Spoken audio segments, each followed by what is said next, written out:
خوش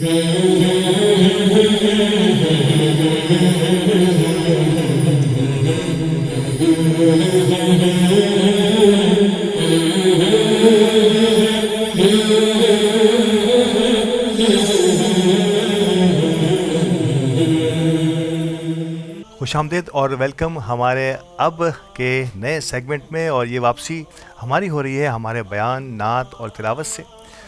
ناظرین کرام، خوش الحان تلاوت، نعت اور بیان کے اس پرنور ساعتوں کے بعد اب جس سیگمنٹ کی طرف میں اور آپ موو ہو رہے ہیں وہ ہے نوجوان ستارے، اور اس میں ہم پوری کوشش کرتے ہیں کہ ہماری کمیونٹی، سوسائٹی اور وطن عزیز میں جن نوجوانوں نے کئی سنگ میل عبور کیے ہیں، کئی چیلنجز کا مقابلہ کیا ہے، وہ ہمارے سامنے ہیں، اور ہم ان کو آپ سے متعارف کرائیں، بلکہ ان کو آج کے ہمارے مہمان کو کسی تعارف کی ضرورت نہیں۔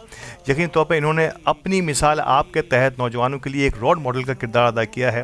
آپ نے ٹی وی اینکر کی حیثیت سے وہ کارہائے نمایاں انجام دیے، ان نوجوانوں کے ان شعبوں کو سرکار اور حکومت کی نظروں پر آشکار کیا ہے، اور اس کا کئی گنا فائدہ بھی ہوا۔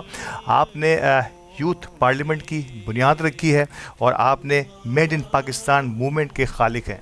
یقینی طور پر ہم سب کے لیے انتہائی خوشی کی بات ہے کہ آج founder and chairman youth parliament and made in Pakistan movement جناب رضوان جعفر ہمارے ساتھ موجود ہیں۔ السلام علیکم رضوان بھائی۔ جی وعلیکم السلام۔ رضوان بھائی، سب سے پہلے بہت شکریہ، آپ کا شکریہ کہ آپ نے مجھے یاد کیا، تھینک یو ویری مچ۔ ہمیشہ سے آپ کو ایڈمائر کرتے رہے ہیں، جتنے بھی نئے اور پرانے، میں خود کہوں گا کہ جتنے بھی بولنے والے ہیں، کسی نہ کسی انداز میں میڈیا کا حصہ ہیں، وہ ہمیشہ ایڈمائر کرتے ہیں رضوان بھائی کا۔ ایک اپنا انداز ہے بات کرنے کا، کسی بھی مسئلے کو چھیڑنے کا، اس کے کنکلوژن تک پہنچنے کا۔ رضوان بھائی، آغاز تو آپ کی سب سے بڑی جو کاوش، میں کہوں گا کہ اب تک کہیں بھی نوجوان میں کسی بھی ملک کی میں بات کروں تو یہ بہت بڑی کاوش ہوتی ہے کہ آپ نے نوجوانوں کو یکجا کرنے کے لیے یوتھ پارلیمنٹ کی بنیاد رکھی، اور نوجوانوں کو یہ احساس دلایا، یہ بتایا کہ تم بھی ایک اہم ترین ٹول ہو، پارلیمنٹ اپنی صحیح لیکن تم پارلیمنٹ تک جا سکتے ہو۔ سر، پہلے تو میں کہوں گا یوتھ پارلیمنٹ کا آئیڈیا اور اب تک کی اس کی کارکردگی کو تھوڑا سا رضوان جعفر اپنی زبان میں بتائے گا تو اس کی بات ہی کچھ اور ہوگی۔ اچھا، چلیں اسٹارٹ کا تو بتا دیتا ہوں، اگر میں کارکردگی پہ آؤں گا تو پھر تو آپ کا پروگرام بہت لمبا چاہیے ہوگا، مختصر ٹائم ہوتا ہے آپ کے پروگرام کا۔ اچھا، اس میں یہ ہے کہ آپ، کیونکہ ظاہری بات ہے اسکول کے زمانے سے میں ڈبیٹر رہا، اور اسکاؤٹ موومنٹ سے بھی میرا تعلق رہا، اور بہت ارلی ایج میں جو ہائیسٹ ایوارڈ ہوتا ہے president gold medal for the best scout of Pakistan, مجھے ملا۔ پھر دنیا کے بہت سے کنٹریز میں نے ریپرزنٹیشن شروع کی، اور اب تک میں مور دین 28 کنٹریز میں آفیشیلی پاکستان کو ریپرزینٹ کر چکا ہوں۔ تو یہ ساری ایکٹیویٹیز میں اسکول کی لائف سے ہی کر رہا ہوں اپنی۔ اور جب ہم کالج میں تھے تو ہم ڈبیٹر تھے، ظاہری بات ہے کراچی کے سارے ڈبیٹر ایک جگہ پہ، تو ہماری ڈبیٹ کی ڈفرینٹ آرگنائزیشنس تھیں۔ پھر ہم نے ایک بنائی کراچی یوتھ آرگنائزیشن، وہ بھی کراچی کے ڈبیٹرس نے مل کے بنائی، بلکہ اب میمن ٹی وی پہ بیٹھے ہوئے ہمارے بہت اچھے دوست جنید اقبال اور میں، ہم دونوں ساتھ ہوتے تھے اس دور میں، ہم لوگوں نے مل کے بنائی۔ عامر لیاقت صاحب ہم سے سینئر ہوتے تھے، ظاہری بات ہے وہ تو وہ بڑا اچھا ایک ٹائم تھا، بڑا گولڈن ٹائم تھا۔ لیکن یہ تھا کہ میری سمجھ لیں یہ ٹریننگ بھی ہو رہی تھی ساتھ ساتھ نا، کیونکہ ڈبیٹر تھے، اور اس دور میں جو ڈبیٹر تھے نا ان کی سب کی خواہش ہوتی تھی کہ وہ ٹیلی ویژن پہ آئیں۔ No doubt. اچھا، اب تو کوئی اتنی بڑی بات نہیں رہی شاید ٹیلی ویژن پہ آنا یا سوشل میڈیا پہ آنا، اب تو ہر آدمی خود ہی بس موبائل اٹھائے اور آ گئے۔ لیکن ہم نے جب اپنا کیریئر سٹارٹ کیا تو بہت بڑی بات ہوتی تھی، اور کہ ٹیلی ویژن پہ آئیں، اور پی ٹی وی ایک جو ہے وہ بادشاہ ہوتا تھا، پی ٹی وی کا دروازہ ہی کراس کرنا بڑی بات ہوتی تھی۔ بالکل صحیح۔ تو پرائیویٹ چینل جب شروع ہوئے تو انڈس ویژن پر پھر میں نے اپنا کیریئر سٹارٹ کیا، میرا ایک شو سٹارٹ ہوا نوجوانوں کا، اور وہ بھی ڈبیٹرس کا ہی شو تھا بیسیکلی، لیکن وہ انٹرٹینمنٹ اسٹائل میں ہو گیا تھوڑا، کیونکہ وہ انٹرٹینمنٹ چینل تھا، کیفے ویژن کے نام سے، جس میں لڑکے لڑکیاں آتے تھے، ڈبیٹ ہوتی تھی، اور موضوعات اس میں love marriage, arrange marriage type کے ہوتے تھے۔ جی بالکل۔ سنگر آخر میں آتا تھا، تو بہت اپنے دور کا بڑا ہٹ شو تھا، وہ میں نے 5 سال کیا۔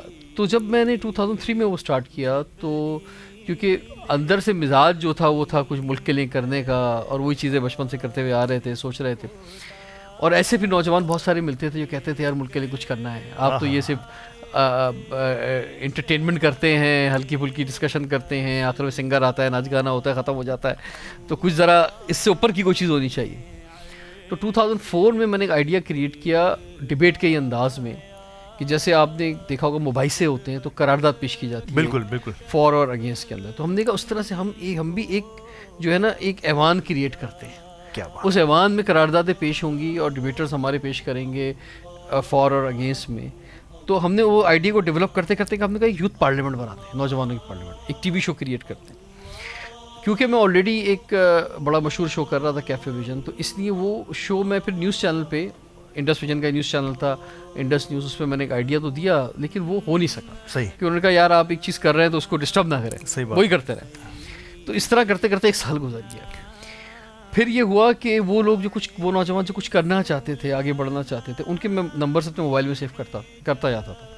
جب اس شو کو 2 سال گزرے اور 2005 آیا اور اسی میں 100 ایپیسوڈ کرنے جا رہا تھا, تو مور دین 500 نوجوانوں کا ڈیٹا میرے پاس جمع ہو چکا تھا. اوہ ماشاء اللہ. 2 سال میں تو خیر ہزاروں نوجوان آئے تھے, لیکن ان میں سے جو سلیکٹڈ لڑکے لڑکیاں تھے.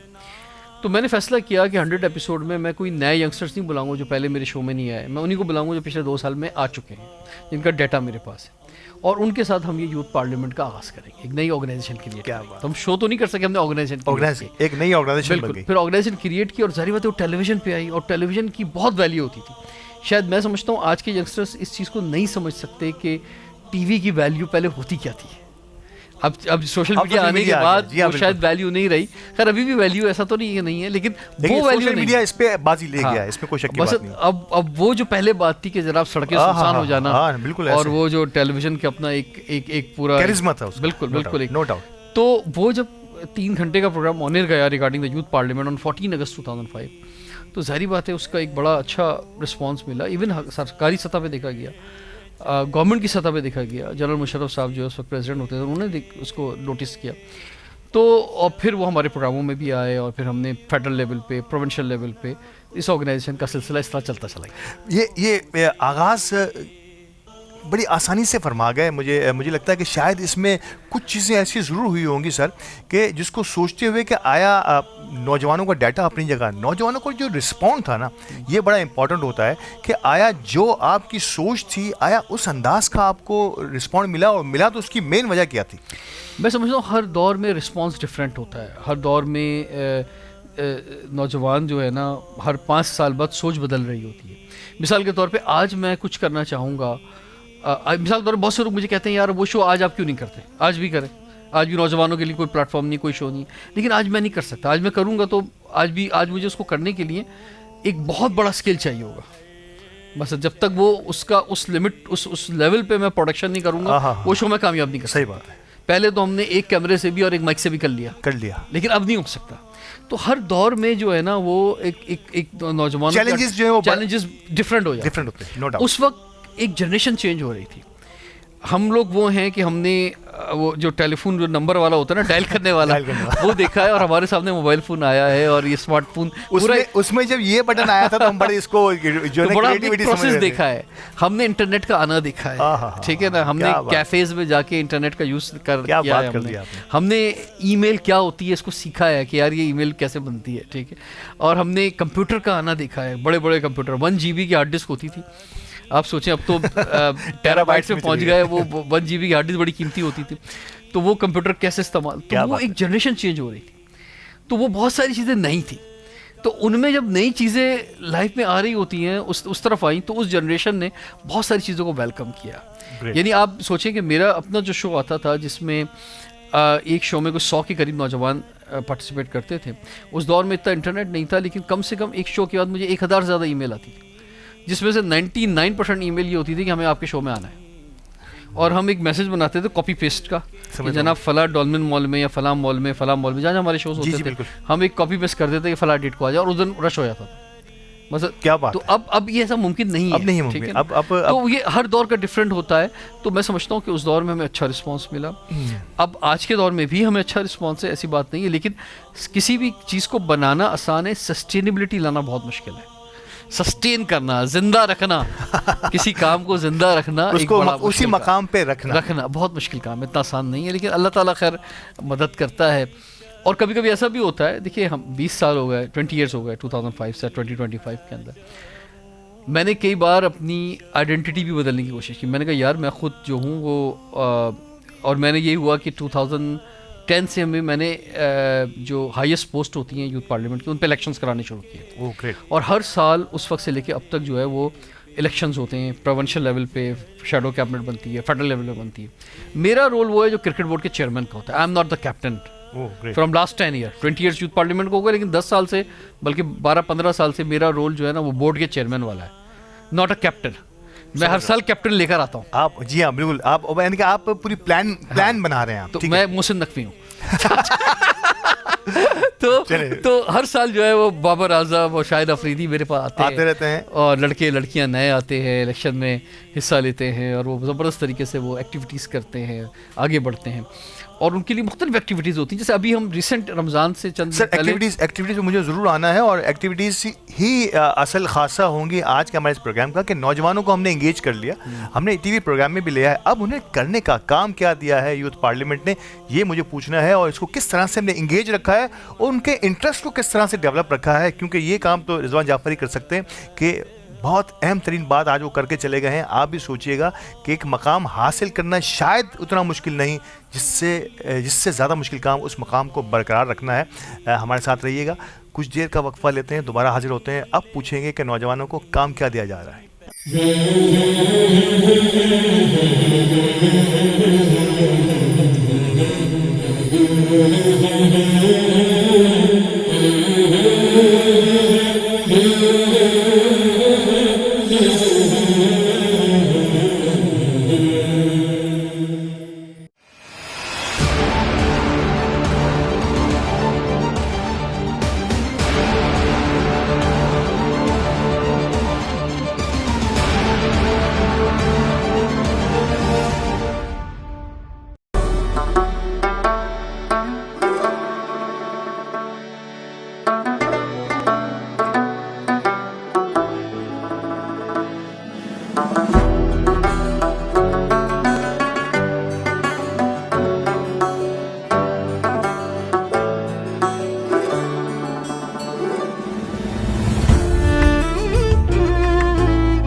With a 33-year legacy in the market, Nara Group has evolved into a powerhouse of luxury development, strategic investment, marketing, and bespoke design solution. Established as Nara Builders and Developers in reality, the company evolved to meet the demands of a dynamic market by launching investment, marketing, and design studio division. Today, Nara Group continues to shape the future, delivering unparalleled value to clients and setting new benchmarks in the industry as a whole. Contact us today for your dream houses and strategically planned investment.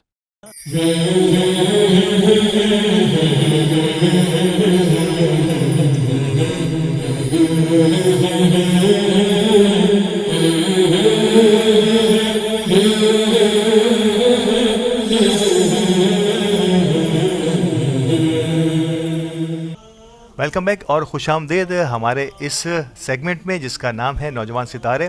اور آپ نے کہا, جیسے کہ آپ کو پتہ ہے, پروگرام کے پہلے حصے میں نے تعارف میں کہا کہ ہمارے ساتھ موجود ہیں فاؤنڈر اور چیئرمین محترم جناب رضوان جعفر صاحب یوتھ پارلیمنٹ کے اور میڈ ان پاکستان موومنٹ کے.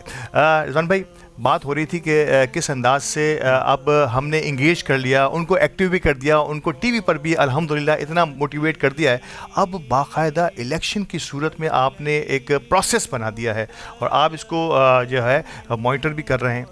کیا نوجوانوں کے لیے اب جو اگلا کام کرنے کا ہے وہ آپ اس کو کیا مقصد کیا ہے کہ آپ ان کو کس طرح سے آگے؟ سر اگلا کام تو یہ کہ کوئی انقلاب لے کر آ جائے مل جل کے, ٹھیک ہے, کراچی کی سڑکیں ٹھیک ہو جائے, پانی آنا شروع ہو جائے لوگوں کے گھروں کے اندر, ٹرانسپورٹ مل جائے. نہیں, بڑا مشکل کام, جو سست روی سے ترقیاتی کام ہوتے ہیں اتنے تیزی سے ہونے لگ جائیں, ٹھیک ہے, جو بہت سارے ہزاروں مسئلے ہیں وہ ختم ہوں. اور یہی وجہ ہے کہ ابھی ہم نے ایک لانچ کیا ہے چارٹر آف کراچی ویژن 2030 کہ کراچی 2030 میں کیسا ہوگا. یوتھ پارلیمنٹ کے ممبرس نے یہ چارٹر بنایا ہے. کیا بات. اور اس کی ہم نے گورنر ہاؤس میں لانچنگ سیریمنی کی تھی, پھر میئر کے ساتھ ایک پروگرام کیا اور ابھی چارٹر تیار ہو گیا ہے. انشاءاللہ اس کی پبلیکیشن سیریمنی ہونے جا رہی ہے.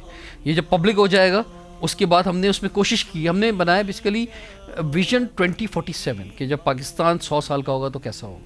اس میں ہم نے شہروں کے لحاظ سے بات کی اور سب سے پہلے ہم نے اپنا اس پیارے شہر کراچی کو اٹھایا. تو کراچی کے حوالے سے کہ کراچی 2047 میں کیسے ہوگا اور پہلے مرحلے میں 2030 میں کیسا ہوگا.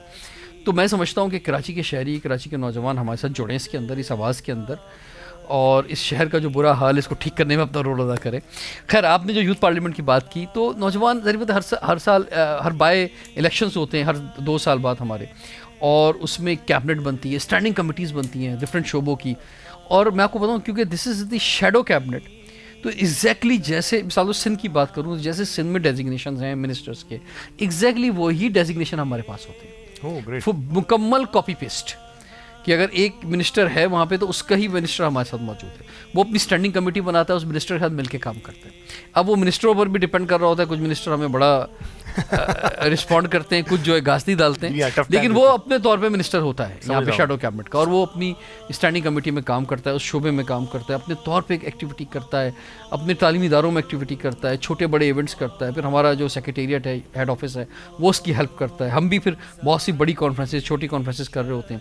ابھی لیٹسٹ ہم نے ایک تو یہ چارٹر آف کراچی پہ کام کیا ہے کراچی کے اندر, پھر ہم نے لاہور میں بھی ایس ڈی جی پر ایک کانفرنس کی پچھلے دنوں, پھر ہم نے یوسف رضا گیلانی صاحب کو بلایا ہوا تھا سینٹ چیئرمین کو یا کراچی میں, اور ایک بہت بڑا ایونٹ جو ہے قائد اعظم کے حوالے سے ہم نے کیا, لیڈرشپ سمٹ کیا.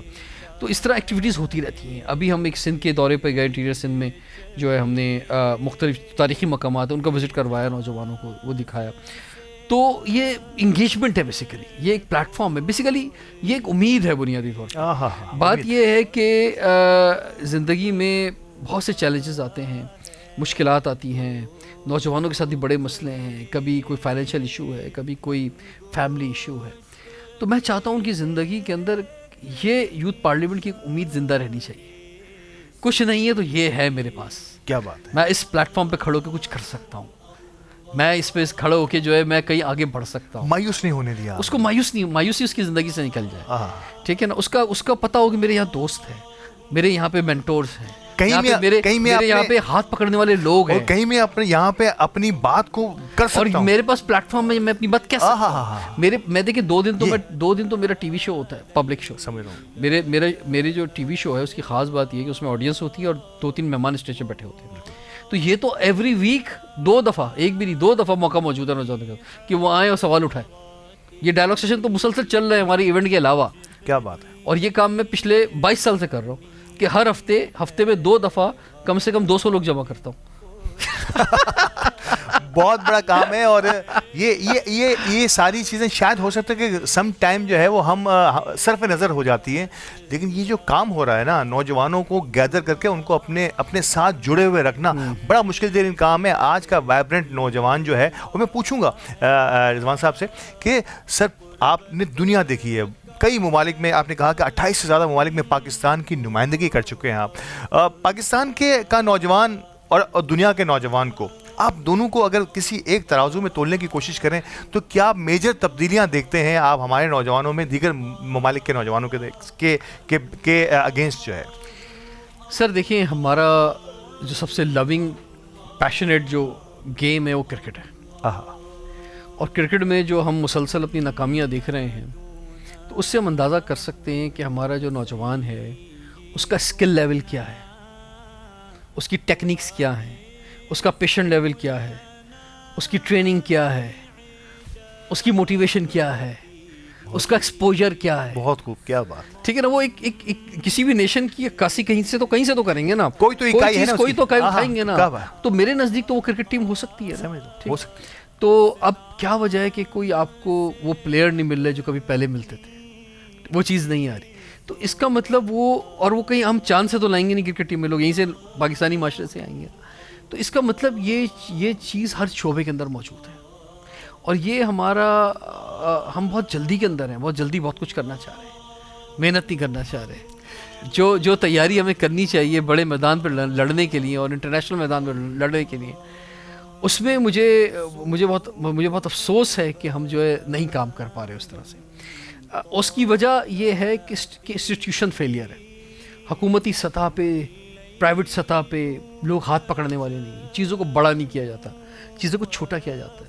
کوئی ٹی وی شو بھی آتا ہے کتنا بڑا ہو جاتا ہے, کوئی پروجیکٹ بھی آتا ہے کتنا بڑا ہو جاتا ہے. صحیح بات. ہم ملکی سطح پہ, انٹرنیشنل سطح پہ کہیں بھی کچھ بھی نہیں کر پا رہے, ایگزسٹ نہیں کر رہے. تو جب ہم چیزوں کو بڑا نہیں کر پا رہے تو ہماری سوچ, ہمارے خیالات بہت محدود بہت بہت بہت جو ہے ہم کہیں نکل نہیں پا رہے آگے. اور یہ ساری بات ہے یہ عکاسی نوجوانوں میں جا رہی ہے, ریفلیکشن نیچے تک جاتی ہے. جی ہاں. دوسرا میرٹ نہیں ہوگا تو کچھ بھی نہیں ہو سکتا. اگر 25 کروڑ کی آبادی ہے اور اس میں میرٹ جو ہے اس تھوڑا سا ہی ہے نا جی. اب اس 25 کروڑوں میں 1 کروڑ لوگ انگریزی سمجھ سکتے ہیں, 1 کروڑ لوگ ہی جو ہے وہ اسکولوں میں جا سکتے ہیں, اور اس میں بھی ہم میرٹ کا کر دیں. اچھا پھر ہماری جو کریم ہے اس کو پاکستان میں رہنا ہی نہیں ہے بھائی. جو دیکھیں نا سرکار تو کچھ نہیں دے رہی, جو کر رہا ہے انسان اپنے بلبوتے پہ کر رہا ہے. تو جن کے پیرنٹس اچھی فیسز دے کے بڑے تعلیمی اداروں میں بچوں کو پڑھا رہے ہیں وہ کریم بن رہی ہے نا جناب. جی بالکل.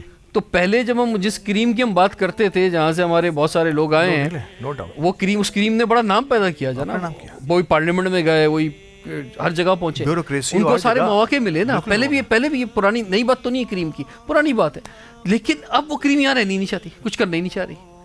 اور باقی جو سیکنڈ لائن بچتی ہے اس کا ہم میرٹ کا قتل کر دیتے ہیں, اور ہم سارے یعنی سارے گھوڑوں کو ہم نے بھگا دیا ہے اور باقی گھوڑوں کو ہم نے میرٹ پہ نہیں لیا. اب سارے گدھے آ گئے.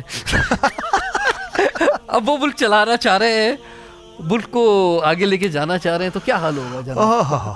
تو وہ تو یہ جو ہے نا, یہ جو میرٹ ہے یہ جب تک اس کی بالادستی نہیں ہوگی, جب تک لیول پلینگ فیلڈ نہیں ملے گی لوگوں کو, جب تک اپارچونیٹیز ہم گراس روٹ لیول تک نہیں دیں گے, جب تک ہم یہ 2 پاکستان 3 پاکستان بنا کے رکھیں گے, یار اب تو ختم ہو جانا چاہیے نا. کتنا ہوگا, اب تو ایکسٹریم آ گئی ہے.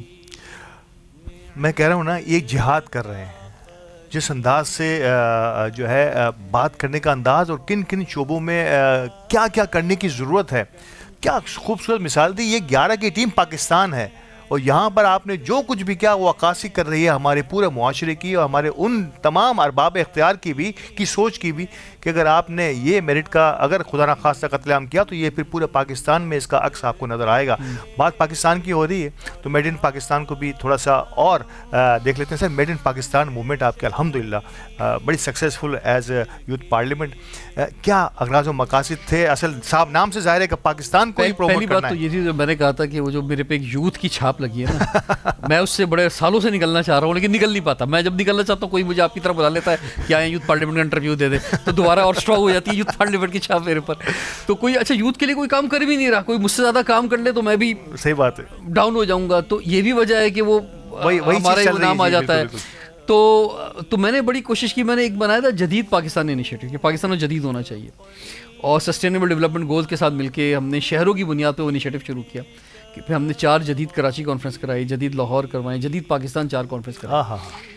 تو وہ سکسیزفل رہا پروجیکٹ, لیکن وہ میری اپنی بھی برانڈنگ کریٹ نہیں کر سکا کہ میں کوئی نیا انیشیٹو لا رہا ہوں. میں نے بہت سوچا تو پتہ چلا, مجھے آئیڈیا یہ ہوا کہ جب میں یہ جدید پاکستان کے انیشیٹوز کر رہا تھا اور میں جب یہ کانفرنس کرتا تھا تو جہاں میں ایک طرف ایک لوگو جدید پاکستان کا لگاتا تھا, دوسرا یوتھ پارلیمنٹ کو لگاتا تھا, تو لوگ جو میرے فنکشن میں آ رہے ہوتے تھے, کوئی بھی آ رہا ہے تو وہی کہتا یہی تھا کہ میں یوتھ پارلیمنٹ فنکشن میں جا رہا ہوں. تو وہ برانڈنگ بن نہیں سکی. تو میں نے کہا یار اب کچھ اور لے کر آؤ کہ وہ ایکسکلوسیو برانڈنگ بنے. سمجھ رہا ہوں میں. اچھا مقصد وہی ہے, صرف اس دائرے سے نکلنا ہے. نہیں خیر, یہ میں ایک مذاق میں ایک بات بھی کہہ رہا ہوں, میں مقصد تو خیر بہت بڑا ہے. پھر میں سوچتا رہا, میں نے کہا یار کوئی ایسی چیز لاؤں کہ جو کہ بہت بڑی ہو, جس کا واقعی میں حل ہو پاکستان کی اکانومی. 5 سال تک سوچتا رہا, دین میرے پاس یہ آئیڈیا ہے کہ that is made in Pakistan. کہ جب تک ہم اپنی پروڈکٹ میڈ ان پاکستان کے 3 شعبے, made in Pakistan products, made in Pakistan services اور made in Pakistan human resource, جب تک ہم ان 3 چیزوں کی قدر نہیں کریں گے, ان 3 چیزوں پہ انویسٹمنٹ نہیں کریں گے, ان 3 چیزوں کا خیال نہیں کریں گے, ہم آگے بڑھ نہیں سکتے. یہی ایک, یعنی میں نے بہت انٹرویوز کرنے کے بعد, لوگوں کے بہت سارے لوگوں سے ڈسکشن کرنے کے بعد میں آخر میں اس نتیجے پہنچا. اور پھر میں نے آج سے کوئی 4 سال پہلے میں نے لانچ کیا. جب میں نے لانچ کیا تو اس وقت مجھے کوئی اتنا اچھا رسپانس نہیں ملا. پھر ہم نے پریزیڈنٹ آف پاکستان کو بلایا, 35 CEOs کو ایوارڈ دلوایا جو میڈ ان پاکستان میں بڑا کام کر رہے تھے. امریکہ لے کے گئے, فرانس لے کے گئے CEOs کو, اب ہم UK لے کے جا رہے ہیں نیکسٹ منتھ. لیکن جو 7 اکتوبر کا واقعہ آیا فلسطین والا, اس کے بعد جب میڈ ان پاکستان کی بات چلی تو لوگوں کو پھر میری بات سمجھ میں آنی شروع ہوئی. کہ اس سے پہلے 2 سال پہلے سے جو بات میں کہہ رہا تھا کہ وہ یہی ایک سولوشن ہے. اور پھر آپ دیکھیں, اب آپ made in Pakistan cold drink ہر جگہ استعمال ہو, چاہے وجہ کچھ اور سوچ کے ہو رہی ہو, کچھ بھی سوچ کے ہو, لیکن اپنی چیز کو عزت دو, اپنی چیز کو, اپنی پروڈکٹ کو جو ہے نا, اور ہماری پروڈکٹ جو ہے وہ بہت سی پروڈکٹ بہت اچھی ہیں, ہم ایسی اپنی پروڈکٹ میں خامیاں نکالتے ہیں. تو اور پھر گورنمنٹ کو بھی فیسیلیٹیٹ کرنا ہوگا جو مارکیٹس دنیا سے ہم کمپیٹ کر سکیں. اس انیشیٹو کا مطلب اب کیا ہوا, میں نے یوتھ پارلیمنٹ کا لوگو نہیں لگایا اس کے اندر, سمجھ رہا ہوں, جب میڈ ان پاکستان ایونٹ کرتا ہوں تو اونلی میڈ ان پاکستان کے ہوتے ہیں. اب وہ برانڈنگ بھی میری کریٹ ہو گئی ہے, اور اس کا اثر ہوا ہے سر, اور اس کا سب سے بڑا اثر جو ہے وہ اس کا رسپانس ہے بہت امیزنگ. اب ہم میڈ ان پاکستان انٹرنیشنل سمٹ کر رہے ہیں یو کے اندر, ہمارے ساتھ کوئی 20-25 CEOs یہاں سے جا رہے ہیں, وہاں سے دنیا بھر سے لوگ آ رہے ہیں, وہاں پہ ایک بڑی ایکٹیویٹی ہونے جا رہی ہے, اور اس کا بہت امیزنگ رسپانس ہے, کیونکہ یہی ایک راستہ ہے, ایک واحد راستہ. ورنہ ہوگا یہ کہ ہماری فیکٹریوں میں تالے لگ جائیں گے, ویسے کافی فیکٹریوں میں لگ چکے ہیں, اور ان تالوں پہ بھی لکھا ہوتا ہے میڈ ان چائنا. تو بات یہ ہے کہ ہمیں اگر چاہیے کہ ہم گورنمنٹ, اچھا پھر اس میں سب سے بڑی بات یہ ہے کہ گورنمنٹ کے سامنے بھی آواز اٹھانا ہے کہ یار اچھا ہونی نہیں چاہیے تھی ضرورت. مطلب بات یہ ہے کہ کام ہی یہی ہے, گورنمنٹ کا تو کام ہی یہ ہے کہ ملک کو اکانومی طور پہ اکانومی مضبوط کرنا. اب انہیں کیا بتانا, ان کے پاس تو بہترین دماغ موجود ہیں, لیکن پھر بھی اگر ہم بزنس مین کے ساتھ مل کر آواز اٹھائیں تو یہ بڑی عجیب بات ہے کہ جناب انہیں بجلی سستی دے دو, انہیں گیس سستی دے دو, انہیں پانی دے دو, انہیں لینڈ جو ہے وہ صحیح دے دو, انڈسٹریل زون صحیح بنا دو, ایکسپورٹ کے اوپر ان کی ہیلپ کر دو, ٹی ڈیپ کا صحیح طرح ہم اپنا کام کرنے لگ جائے, چیمبرز اپنے جو رول ادا کریں, فیڈریشن کے ساتھ مل کے کام ہو. مطلب یہ کوئی ایسی بات نہیں ہے کہ جس کو بولنے کی ضرورت ہونی چاہیے, ان کا کام ہے. ہاں یہ تو مثلا فرسٹ پریورٹی ہونی چاہیے کسی گورنمنٹ کی بھی. تو خیر اس پہ چیزیں ہو رہی ہیں بہت بہتر انداز کے اندر. ہمارے ملک کے شاید چیلنجز بہت زیادہ بڑے ہیں, تو وہ ٹائم لگ رہا ہے ان چیزوں کے اندر, لیکن ہمیں امید ہے کہ ہم انشاءاللہ تعالیٰ کچھ نہ کچھ ڈفرینس ہماری یہ organisation made in Pakistan movement create کرے گی. کیا بات ہے, میڈ ان پاکستان موومنٹ کا حصہ اب ہم سب کو بننا ہے, کیونکہ یہ صرف پاکستان کی اس انداز سے بات نہیں ہے. ہم پاکستان کو جس انداز سے دیکھنا چاہ رہے ہیں, سروسز, پروڈکٹ, اور جیسے کہا کہ ہیومن ریسورسز, دنیا میں پاکستان جہاں جہاں بستا ہے, اور ایون جہاں پاکستان سر ہمارے ماتھے پہ لکھا ہوا ہے میڈ ان پاکستان.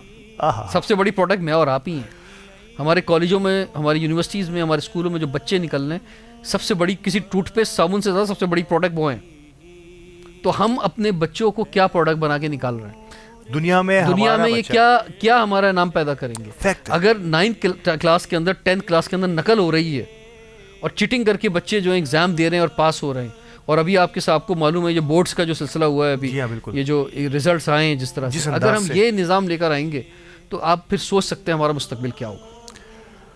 نا امیدی کی باتیں نہیں ہیں, لیکن آئی اوپننگ ضرور ہے. اگر آج ہم نے اس پر نہیں سوچا تو پھر دیر ہو جائے گی, اور دیر آلریڈی ہو چکی ہے. جیسے رضوان نے بھی کہا کہ ہم بہت پیچھے ہیں, کم سے کم 50 سال تو ہم لیٹ ہیں, ہم دیر ہے. ابھی ہمارا جو ایونٹ ہوا گورنر ہاؤس میں, چارٹر آف کراچی کی ویژن 2030 جو ہم نے لانچ کیا, اس میں نے بڑے واضح طور پہ کہا کہ پہلی بات تو ایک سابق وزیر اعظم کہتے تھے کہ جناب پاکستان 1960 تک ترقی کر رہا تھا, تو میں ان سے کہتا تھا یار آپ آدھی بات نہ بولا کرو, پوری بات بولا کرو. پوری بات یہ کہ 1960 تک اس نے ترقی کر رہا تھا کیونکہ کراچی کیپٹل تھا اور کراچی کے لوگ اس ملک کو چلا رہے تھے.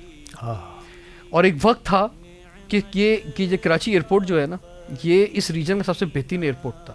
سب سے زیادہ پروازیں یہاں اترتی تھیں. نہ دبئی تھا, نہ سعودی عرب تھا, نہ انڈیا میں کچھ تھا, نہ ایران میں کچھ تھا, نہ آگے نہ پیچھے, نہ دائیں نہ بائیں, نہ قطر, نہ کچھ. دس از دا سب سے بہترین ایئرپورٹ تھا, اور سب سے بہترین airline Pakistan international airline یہاں سے چلتی تھی. تو یہ جو 40 سال پہلے ہم نے کیپٹل شفٹ کیا اور ہم نے اس کراچی کو گرایا, اس کراچی کو جو تباہ کیا, تو کراچی تباہ نہیں ہوا, پاکستان تباہ ہوا. کراچی پیچھے نہیں گیا, پاکستان تباہ ہوا, پاکستان پیچھے گیا. تو اگر اس ملک کو آگے لے کے جانا ہے تو کراچی کو آگے لانا پڑے گا.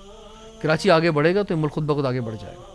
یہ بات پتہ نہیں کیوں سمجھ میں نہیں آ رہی. اور ہم دیکھیں پچھلے 40 سال میں بہت سارے ایسے ملکوں میں گیا ہوں, آپ تائیوان کی مثال لیں, چائنا کی مثال لیں, انڈونیشیا ہے, ملیشیا ہے, ترکی ہے, یہ سارا گلف ریجن ہے, جاپان دوسری جنگ عظیم کے بعد کیا تھا, ساؤتھ کوریا کیا تھا, پھر آپ ادھر یورپ کے ملکوں کے اندر چلے جائیں, پھر آپ افریقہ کے کچھ ملکوں کے اندر چلے جائیں. بس ہم بہت آگے تھے بہت. اور اس ریجن کی ساؤتھ ایشیا کی بات کریں, انڈیا ہمارے آگے کیا تھا, کچھ بھی نہیں تھا. بنگلہ دیش تو بیچارہ چلے ہم سے آزاد ہوا, وہ کیا تھا. آج بھی خیر عوامی سطح پہ تو آج بھی وہاں بہت غربت ہے, لیکن کرنسی ویلیو ان کی دیکھیں کہاں پہنچ گئی ہے. تو ہم تو بڑے شیر تھے جناب, ہم باقی ایشین ٹائیگر تھے. تو ہم خود جو ہیں آج وہ بھیگی بلی بن گئے ہیں. تو اس میں ہمارا عوام کا بھی یقینی طور پہ, عوام سے زیادہ ہمارے جو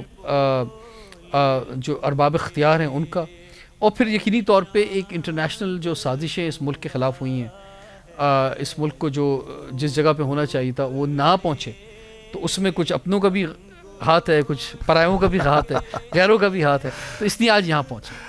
لیکن اب یہ اس ہاتھوں کو آشکار ہونا پڑے گا، اور ہم سب نے مل کر، میں خاص طور پہ کیونکہ کراچی ہمیشہ ہب رہا ہے، دل رہا ہے یہ پاکستان کا، اور بالکل ٹھیک فرمایا گیا، جب ہم دل ہی نکال کے الگ کر دیں تو جسم میں کیا آگے بڑھنا ہے۔ تو یہی ہو رہا ہے پاکستان کے ساتھ کہ ہم نے کراچی کو الگ کیا، اور کراچی کی موومنٹس کو صرف اور صرف اس کی چکا چوند پر تو نگاہ ضرور رکھی ہے، لیکن کراچی کو کچھ دینے کی کوشش نہیں کی۔ آج کراچی کو دینے کے لیے کراچی کا نوجوان اپنے کراچی کے نوجوانوں کو اکٹھا کر رہا ہے، اور صرف کراچی ہی نہیں پورے پاکستان کی بات کر رہا ہے۔ تو ہم سب کو مل کر میڈ ان پاکستان موومنٹ کا حصہ بننا چاہیے، اور ارباب اختیار کو یہ یقین دلانا چاہیے کہ ہم صرف کراچی نہیں، ہم پورے پاکستان کی بات کر رہے ہیں۔ بہت بہت شکریہ رضوان آپ کا کہ آج کے اس محفل میں آپ ہمارے ساتھ رہے۔ وقت بہت کم رہا، آپ کے پاس تو شاید خزانہ ہے الفاظ کا بھی اور میٹرز کا بھی۔ میں آخری میں نوجوانوں کو کیمرہ آپ حاضر میں ضرور چاہوں گا کہ وہ مایوس نوجوان جو کسی بھی وجہ سے کراچی یا پاکستان سے مایوس ہے، ان کو کیا پیغام دینا چاہے گا رضوان جعفر؟ میں نوجوانوں سے یہ کہنا چاہوں گا کہ دیکھیں، ٹاپ کی جگہ خالی ہے۔ وہ جو میں نے کرکٹ مثال دی تھی نا، اچھا بیٹسمین والی ٹیم میں کوئی نہیں ہے اس وقت، تو اچھا بالر بھی نہیں ہے، اچھا اسپنر بھی نہیں ہے، کیا بات ہے، بہت سارے اچھا فیلڈر بھی نہیں ہے۔ تو اس کا مطلب اگر آپ کے اندر تھوڑا سا ایکسیلنس ہوگا، آپ کے اندر کوالٹی ہوگی، تو آپ آ جاؤ گے۔ کیا بات ہے، جگہ ہے، خالی ہے جگہ نا، خلا ہے، ابھی پور کر سکتے ہیں بھائی۔ آپ کے پاس آ ہی نہیں رہا، ٹیلنٹ ہی نہیں آ رہا نا اوپر ٹاپ لیول پہ۔ اب میں یونیورسٹیز میں جاتا ہوں، میں پوچھتا ہوں، ہزاروں نوجوانوں بیٹھے ہوتے ہیں میرے سامنے اکثر۔ ابھی میں ایک فنکشن میں گیا، اپنا شو تھا، میں نے کہا 1000 کے قریب آڈیٹوریم فل تھا۔ میں نے کہا اس 1000 نوجوانوں میں سے کوئی ایک نوجوان مجھے پاکستان کے زندہ 5 سائنٹسٹ کے نام بتا دے۔ کوئی نہیں بتا سکتا، 5 یا 4 نہیں بتا سکتے، 3 نہیں بتا سکتے، شاید 1 یا 2 کے نام کوئی لے لے۔ تو جس ملک میں یہ حال ہو، ٹھیک ہے، تو اس کا مطلب اسپیس ٹاپ کی خالی ہے، تو وہ آپ کا انتظار کر رہی ہے۔ تو اس لیے یہ امید والی بات ہے، یہ نا امیدی والی بات نہیں ہے۔ یہ تو ایک بہت بڑا اسپیس جو خالی ہے، وہ آپ کا انتظار کر رہا ہے۔ آپ محنت کریں، آپ آگے بڑھیں، اور جب آپ آگے بڑھیں گے تو وہ کہتے ہیں نا کہ جب آپ محنت کریں گے تو ساری کائنات آپ کو کامیاب کرنے میں آپ کے ساتھ لگ جائے گی۔ ایسی بات نہیں، بہت خوب، یہ حقیقی بات بالکل ہوگی، اور کیوں نہیں ملے گی، انشاءاللہ آپ کو کامیابی ملے گی۔ اور میں ایک اور بات بھی کہتا ہوں، میں یہ بھی کہتا ہوں کہ اتنے برے حالات میں، اتنی فرسٹریشن میں، اتنی بیڈ گورننس میں، اتنی کرپشن میں، اتنے میرٹ کے قتل میں، ان ساری چیزوں کے درمیان بھی اگر آپ ہر شعبے کے ٹاپ آدمی نکالیں گے نا آج بھی، تو آپ ان کا بیک گراؤنڈ دیکھیں گے تو شاید وہ آپ سے زیادہ کمزور طریقے سے پیچھے سے ہیں۔ کیا بات ہے، بہت اس کا مطلب لوگ نکل کے آئے ہیں، ان مردہ حالات کے اندر بھی لوگ نکل کے آئے ہیں آگے۔ تو اس کا مطلب یہ ہے کہ آپ بھی آ سکتے ہیں، اور آپ ٹاپ کی جگہ خالی ہے، محنت کریں، آپ کو کامیابی ملے، محنت کریں اور آگے بڑھیں۔ Finally last but not least, جس محنت کا درس آپ دیتے ہیں وہ ہم نے اپنے طور پر تو شروع کر دی ہے، اور the Memon TV HD Ali Goral آپ کے دیرینہ دوستوں میں سے ہیں، جس انداز سے آپ دیکھتے ہیں علی بھائی کو اور آپ سب لوگوں کو بہت بہت مبارکباد۔ نو ڈاؤٹ، کیسے دیکھتے ہیں آپ میمن ٹی وی کی ان کاوشوں اور کوششوں کو جو ہم کمیونٹی سروسز کے لیے، اور یقینی طور پہ میمن کمیونٹی کا آپ کا بڑا گہرا رابطہ رہتا ہے؟ میں تو رہتا ہی میمن کے علاقے کے اندر ہوں، ٹھیک ہے نا، دورہ جی میں رہتا ہوں ماشاء اللہ، تو میمن کا علاقہ، میمنوں کے درمیان رہتا ہوں میں۔ میمن میرے بڑی تعداد میں دوست ہیں بچپن سے، ماشاء اللہ۔ تو اور میمن جو ہے بہت ہی زبردست مخلوق ہے، اس سے زیادہ پیارے لوگ میں نے نہیں دیکھے۔ تو یہ تو بہت، اور کراچی کے لیے اور پاکستان کے لیے جو کنٹریبیوشن میمن کا ہے وہ کسی کا نہیں۔ میمن ٹی وی لیے کیا کہنا چاہیں گے؟ میمن ٹی وی کے لیے بھی کہوں گا کہ بھائی آپ جو ہے اسی طرح خدمت کرتے رہیں۔ میمن ٹی وی جو ہے وہ بہت امپورٹنٹ رول ادا کر رہا ہے، کیونکہ آپ ایسے لوگوں کو سامنے لے کر آ رہے ہیں کہ جو کہ رول ماڈل ہیں ہمارے نوجوانوں کے لیے، ان کو دیکھ کے نوجوانوں کو روشنی ملے گی، لوگ آگے بڑھیں گے۔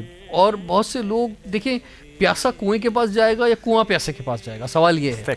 تو اب اگر مثال کے طور پہ کوئی پیاسا ہے جو یہ پروگرام دیکھ رہا ہے آپ کا، اور اسے کوئی کنواں نظر آتا ہے، تو اس پیاسے سے کہوں گا تو محنت کر کے وہاں تک پہنچے۔ کیا بات، یہاں الٹا سسٹم ہو گیا پاکستان میں، یہاں تو کنواں پیاسے کے پاس پہنچتا ہے پھر بھی لوگ پانی نہیں پیتے۔ آپ بڑا، میں تو کبھی حیران ہوتا ہوں، بالکل ایسا ہوا، اپرچونٹی لے کے جاتے ہیں لوگوں کے پاس، لوگ اپرچونٹی لینے کو تیار نہیں ہوتے۔